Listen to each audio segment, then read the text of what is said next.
thrown around more carelessly than confetti at a political rally, weaponized by everyone from angry Twitter users to primetime pundits, fascism has become the ultimate political insult of 2025.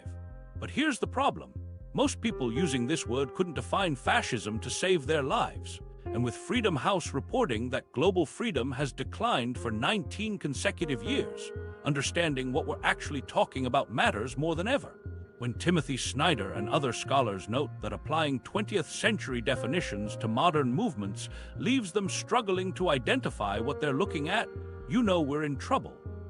Even the experts who have dedicated their careers to studying this stuff are finding their frameworks don't quite fit anymore. The scholar's nightmare. The crisis becomes clear when you look at Robert Paxton from Columbia University, who literally wrote the definitive academic text on fascism, admitting his decades-perfected framework no longer captures what he's seeing in contemporary politics. Jason Stanley from Yale has spent years documenting how modern movements exhibit classic fascist behaviors while completely avoiding traditional fascist aesthetics, leaving his analytical tools struggling to keep pace. The Council on Foreign Relations noted in their 2024 education resource that the term fascism has become too broad for meaningful analysis, echoing concerns raised at academic conferences worldwide. At the 2024 Varieties of Democracy conference, panel after panel featured the same uncomfortable reality. Scholars watching political movements that break every established rule while achieving unmistakably fascist outcome. Dr. Andrea Mammone from Royal Holloway demonstrated how Italian neo-fascist groups have abandoned the symbols and rhetoric that would typically identify them as such, making them invisible to conventional analysis. But here's where it gets genuinely frightening. While scholars debate whether a movement that checks 7 out of 10 fascist boxes qualifies as fascist, those movements are gaining power, winning elections, and dismantling democratic institutions. The academic calendar moves in years. Political movements move in weeks. By the time researchers publish their updated theories, the movements they're studying have already evolved 3 steps ahead. Dr. Cynthia Miller-Rydris from American University published groundbreaking work on online radicalization in early 2024, only to discover by year's end that the platforms and tactics she documented had completely transformed. This definitional chaos creates massive blind spots in how we identify threats. Intelligence agencies rely on academic frameworks to assess political movements. When those frameworks are outdated or contradictory, analysts miss warning signs until it's too late. The CIA's 2024 internal memo on global democratic threats revealed that analysts now use a points-based system rather than categorical definition. Movements earn points for specific behaviors. Suppressing media earns 3 points, using paramilitary groups earns 5 points, promoting ethnic nationalism earns 4 points. The system acknowledges that fascism exists on a spectrum rather than as a fixed category. Policymakers face the same problem. European Union officials spent months in 2024 debating whether certain member state governments qualified as fascist, authoritarian, or merely populist. The distinctions matter because each category triggers different diplomatic and economic responses. But without clear definitional boundaries, policy responses become arbitrary and often ineffective. Hungarian Prime Minister Viktor Orbán exploits this confusion perfectly, maintaining enough democratic window dressing to avoid the fascist label while systematically dismantling press freedom and judicial independence. The core dilemma reveals itself when you realize that movements don't need to meet every historical criterion to cause devastating damage to democratic institutions. A party that exhibits fascist attitudes toward minorities, media, and opposition, but maintains some respect for private property, might escape the fascist designation entirely. Yet that same party could still eliminate free elections, suppress dissent, and create authoritarian rule. The definitional debate becomes academic in the worst sense, technically precise, but practically useless. Recent academic papers from 2024 and 2025 read like admissions of defeat. Dr. Federico Finkelstein from the New School published a widely cited piece titled Beyond Definition, recognizing fascist practice in democratic contexts that essentially argues scholars should abandon the search for perfect definitions. Instead, he suggests focusing on behavioral patterns and institutional impacts. His colleague, Professor Marlene Larule from George Washington University, went further in her 2025 analysis of global authoritarianism, arguing that the fascism framework itself has become counterproductive because it creates a false binary between fascist and non-fascist movements. Authoritarian movements have learned to exploit this definitional confusion masterfully. Leaders study what triggered international concern about previous fascist governments and carefully avoid those specific markers while achieving the same ends through different means. Instead of brown shirts, they use legal intimidation. Instead of book burning, they defund libraries. Instead of banning opposition parties, they manipulate election laws to make opposition victories impossible. The result achieves fascist goals through non-fascist methods, leaving scholars and analysts struggling to apply historical frameworks to contemporary reality. This exploitation extends to public discourse, where movements use the definitional chaos to deflect criticism. When accused of fascist behavior, they point to ways they differ from historical fascism as proof of their democratic legitimacy. They maintain some opposition media while controlling most outlets. They allow some protests while systematically suppressing others. They preserve some judicial independence while packing courts with loyalists. Each deviation from the historical model becomes evidence that critics are exaggerating or misusing terms. Dr. Ruth Bengayat from New York University, whose work on strongman politics has become essential reading, published a startling admission in late 2024. She had misclassified several contemporary leaders as merely authoritarian populists when they were actually operating as modern fascists. Her updated analysis showed how leaders like Turkey's Erdogan and India's Modi exhibit fascist characteristics that don't match 20th century templates, but achieve similar results through 21st century methods. Perhaps the problem isn't finding the perfect definition, but recognizing that fascism has always been adaptive. Historical fascist movements succeeded precisely because they modified their approaches based on local conditions and contemporary opportunities. Modern movements follow the same pattern, updating tactics while maintaining core goals, eliminating political opposition, controlling information, and concentrating power in a single leader or party. The symptoms remain consistent, even when the presentation changes completely. Understanding this adaptability requires looking back at how fascism first emerged, not as the cartoon villainy we imagine today, but as something far more sophisticated and dangerously appealing. The symbols and imagery that originally gave fascism its power remain embedded in the architecture of democratic societies worldwide, hiding in plain sight. When bundles of sticks ruled the world, walk into the Lincoln Memorial and look up.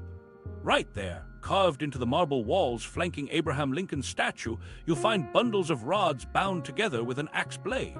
The same symbol decorates the Speaker's podium in the House of Representatives. It's etched into the Supreme Court building, molded into the Oval Office ceiling, and stamped on the back of Mercury dimes that might still be rattling around in your grandmother's purse. Americans have surrounded themselves with fasces for over 2 centuries, never thinking twice about displaying what would later become the universal symbol of fascism. The fasces weren't some obscure Roman artifact that Mussolini dug up from a dusty history book.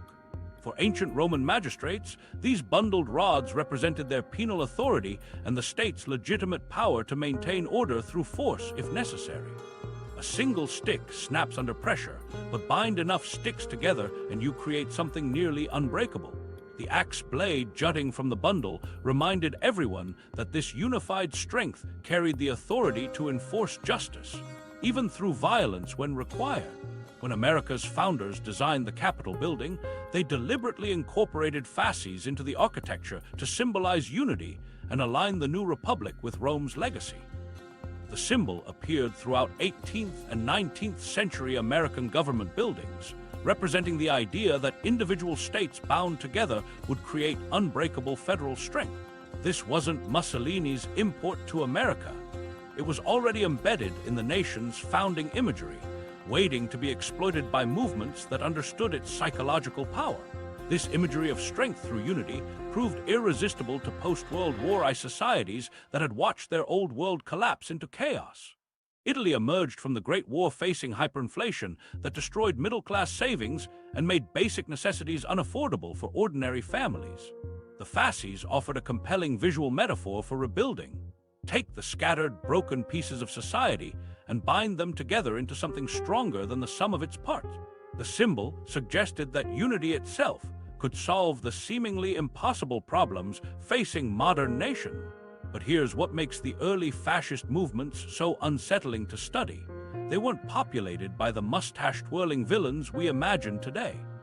Benito Mussolini started his political career as a prominent socialist journalist, writing passionate articles about workers' rights and social justice. When he founded Italy's fascist party in 1919, he attracted intellectuals, war veterans, and middle-class professionals who saw traditional politics as inadequate for addressing contemporary challenges. These weren't fringe extremists meeting in basement hideouts. They were sophisticated political organizers who understood how democratic systems worked and how to exploit them. Fascist parties initially competed in regular democratic elections and won significant support through completely normal political processes. Mussolini's fascists gained seats in the Italian parliament by appealing to voters who felt betrayed by both conservative and socialist parties. They positioned themselves as a third option, promising to transcend the tired debates between capitalism and socialism that seemed irrelevant to people struggling with immediate problems like unemployment, inflation, and social instability. Their early campaign materials read like mainstream political platforms, focusing on economic recovery, national pride, and effective governance. The movement succeeded because they branded themselves as modern, forward-thinking alternatives to what they portrayed as outdated political ideologies. While socialists argued about worker solidarity and conservatives defended traditional hierarchies, fascists promised to apply scientific principles and business efficiency to government. They embraced new technologies, used innovative propaganda techniques, and presented themselves as the political equivalent of streamlined industrial production. Their rallies featured modern staging, their uniforms looked crisp and professional, and their leaders spoke about creating dynamic societies that could compete in the 20th century. This branding strategy proved remarkably effective at attracting people who considered themselves reasonable and practical. Business leaders appreciated fascist promises to maintain private property while eliminating labor disputes through state mediation. Intellectuals were drawn to fascist claims about creating new forms of social organization based on merit rather than class or tradition. Middle-class professionals liked fascist emphasis on efficiency and order. Even some socialists found fascist rhetoric about national solidarity appealing, especially when it was combined with promises of economic justice. Many respected intellectuals and business leaders initially supported these movements as reasonable political alternatives. Giovanni Gentile, one of Italy's most prominent philosophers, became fascism's leading intellectual theorist. Prominent industrialists funded fascist campaigns because they preferred fascist promises of labor peace to socialist threats of worker control. Conservative politicians formed coalitions with fascist parties, believing they could use fascist popular appeal while controlling fascist policy through traditional parliamentary procedure. The transformation from reasonable political movement to something entirely different happened with shocking speed once fascists gained access to state power. Conservative politicians who thought they could manage fascist coalition partners discovered that fascists had no intention of sharing power or respecting democratic norms. The same organizational skills that had made fascist movements effective political competitors became tools for dismantling the democratic systems that had brought them to power. Mussolini's government began systematically eliminating opposition parties, controlling newspapers, and using state violence against critics within months of taking office. The fascist party that had competed in democratic elections quickly banned all other political parties and ended elections entirely. The movement that had promised to transcend traditional political divisions created a system where only fascist ideas were permitted and only fascist leaders could hold positions of authority. What made this transformation so devastating was how normal it appeared at each stage. Fascists didn't announce their intention to destroy democracy. They justified each authoritarian measure as a temporary response to specific crises or as necessary reforms to make government more efficient. Opposition parties weren't banned for being democratic. They were eliminated for being divisive or unpatriotic. Press freedom wasn't abolished. Newspapers were regulated to prevent the spread of harmful misinformation. Democratic institutions weren't destroyed. They were improved by removing the inefficiencies and conflicts that had made them ineffective. Fascism's greatest strength was never its ideology or its symbols. It was its capacity to convince ordinary people that abandoning democracy was the sensible choice for protecting everything they valued about their society. The bundles of sticks carved into government buildings weren't warnings about authoritarian danger. They were advertisements for the appeal of unity, strength, and order that fascist movements exploited so effectively. Understanding how this happened requires looking at what's happening to democratic institutions right now. And the data reveals patterns that should terrify anyone who values political freedom. The Democracy Report Card. Freedom House's 2025 report delivers the starkest numbers yet. 60 countries experienced deterioration in political rights and civil liberties, while only 34 saw improvements, marking the 19th consecutive year of global freedom decline. The Economist Intelligence Unit's Democracy Index fell from 5.23 in 2023 to 5.17 in 2024, hitting a new low since measurements began in 2006. More than one-third of the world's population now lives under authoritarian rule, with 60 countries classified as authoritarian regimes.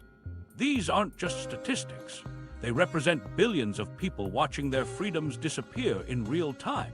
The patterns emerging from 2024 reveal something more disturbing than simple democratic backsliding.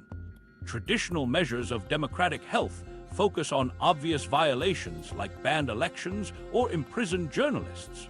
But contemporary threats operate through legal mechanisms that appear legitimate while achieving authoritarian results. Hungary's Viktor Orbán perfected this approach, using parliamentary majorities to rewrite media ownership laws, restructure court systems, and modify election procedures. Each change followed proper legal procedures and maintained democratic appearances while systematically eliminating opposition voices and independent institutions. Poland provided a textbook example of this legalized authoritarianism until their 2023 election reversed the trend. The Law and Justice Party spent years using legislative power to pack courts with loyalists, restrict judicial independence, and control state media. They maintained regular elections and opposition parties, but created conditions where fair competition became impossible.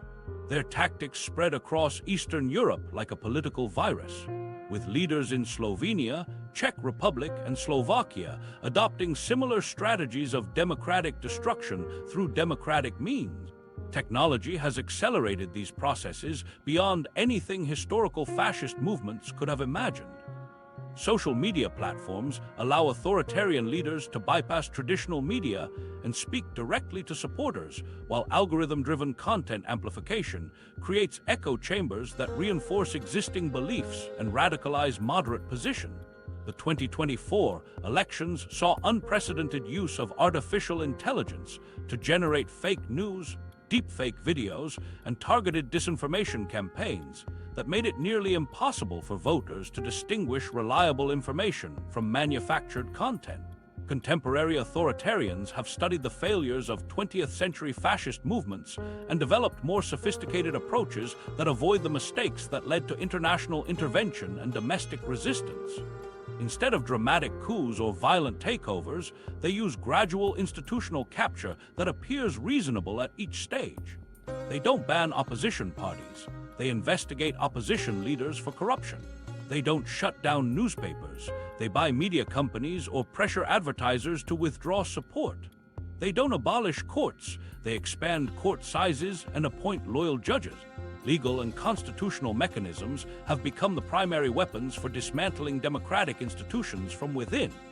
The United States Constitution, designed to prevent tyranny through checks and balances, contains provisions that can be exploited to concentrate power in ways the founders never anticipated. Gerrymandering allows parties to choose their voters instead of voters choosing their representatives. The Electoral College can override popular will. Senate rules permit minority parties to block majority preferences indefinitely. Presidential pardons can eliminate accountability for criminal behavior. Each mechanism serves legitimate purposes but becomes dangerous when used systematically to undermine democratic competition. France's downgrade from full democracy to flawed democracy in the 2024 Democracy Index illustrates how even stable Western nations face democratic erosion. The country fell from rank 18 to 26, with President Macron's use of constitutional provisions to bypass parliament and implement policies without legislative approval, combined with widespread protests and declining trust in government institutions, pushing France below the threshold for full democratic status. South Korea experienced similar problems, dipping below 8 in the Democracy Index as political polarization and institutional conflicts undermined democratic governance despite maintaining competitive elections and press freedom. The most concerning developments are happening in countries previously considered immune to authoritarian threats. Canada experienced its first significant decline in democratic ratings due to government overreach during trucker protests and emergency powers implementation. Germany faced challenges from both far-right and far-left extremist movements that exploited social media to spread anti-democratic messages and recruit supporters.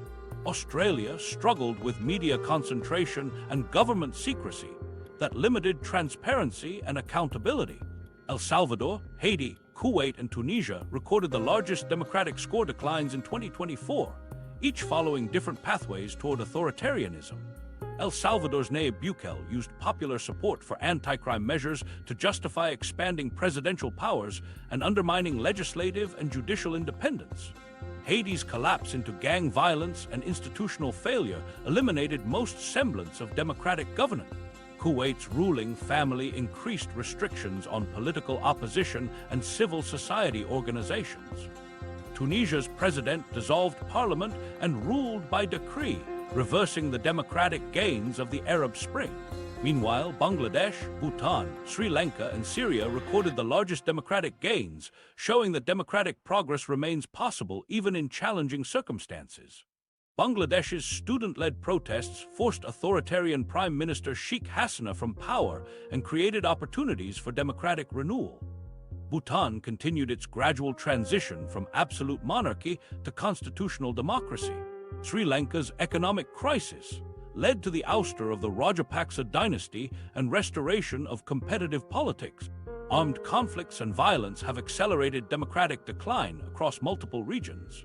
The Israel-Hamas war that began in October 2023 continued through 2024, generating internal tensions within democratic societies while devastating what limited freedoms existed in Gaza and restricting civil liberties in Israel. Ukraine's defensive war against Russian invasion has required emergency measures that suspend normal democratic procedures. Civil wars in Sudan, Myanmar, and Ethiopia have eliminated democratic institutions entirely in affected regions. The June 2024 European Parliament elections saw far-right parties gain seats, shifting the balance rightward across the continent. The VDEM Institute's 2025 Democracy Report examined how popular dissatisfaction with democratic systems fueled the rise of insurgent politicians like Donald Trump, Nigel Farage, Javier Milei, and Marine Le Pen.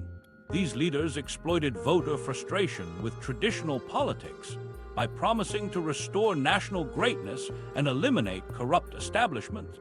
Understanding these patterns requires moving beyond traditional fascism definitions toward more nuanced recognition of how authoritarian movements adapt to contemporary conditions.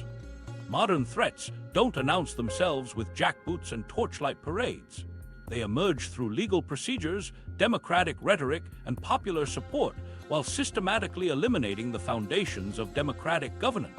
But beneath these surface changes lies something far more fundamental and disturbing about how these movements view society itself.